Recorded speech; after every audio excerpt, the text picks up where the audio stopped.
Going back to kind of the product, Mhm. the easy to install product is known as a TPU, and the Correct. more difficult product to install would be known as a PET. That's kind of, you're looking Correct. at products, you could kind of see which one it is and get an understanding for what you're in for. Would you look at like TPU as kind of what people should focus on because of ease of installation and the overall like value prop to the customer? Or is there a market for both and we should start with identifying which is the right fit for either the right shaped windshield or maybe usage or whatnot? Yeah. Yeah. So I don't know if I don't, I think that's a great question and there are differences. So let's kind of look at the history. The history of this product category is that windshield protection film historically has been PET based products. And for those who don't know, a PET based product would be very similar to security film. Now, to install a PET based windshield protection film on a curved windshield, you have to heat shrink the film into place. And that is a very, very laborious process. It's more laborious, it takes longer than sort of shrinking tint on back glass. And the reason for that is because it's thicker film. And so it is an art, it requires patience. And what makes the skills that make you adept at installing tint on back glass are not necessarily the same skills that would make you successful at installing windshield protection film. It's not the same process.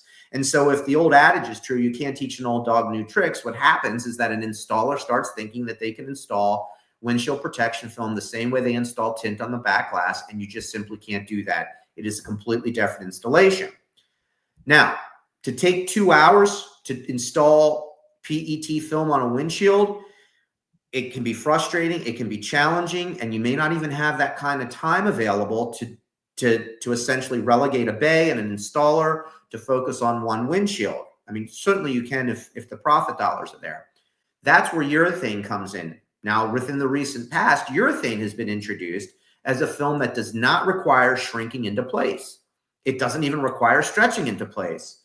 We hear urethane, we think of paint protection film.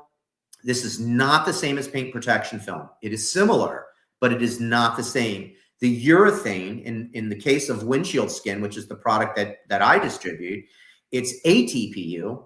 It's a different type of urethane, and it needs to be, right? Because unlike paint protection film, where you sort of look at paint, you look through PPF to look at paint, you don't actually have to see through it. You have to look through windshield protection film so you can see the road.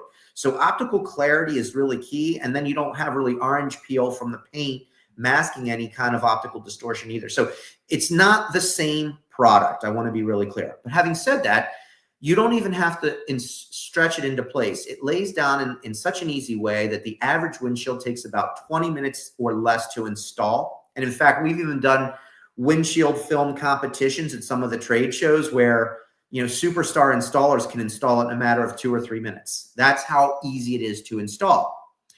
So from an installation standpoint, the urethane is more desirable than the PET. Now let's look at it though from a performance standpoint. From a performance standpoint, mil for mil, PET provides better impact protection than urethane. So if you're to take a 4 mil thick PET windshield protection film and compare it to a 4 mil thick urethane windshield protection film and test them both under the same conditions, you probably find that the PET offers greater impact protection. So in real life, it would probably perform better. So to get the similar performance in urethane, you have to increase the thickness. So for example, windshield skin, the product I distribute, is available in 8 mils and 12 mils for even greater impact protection.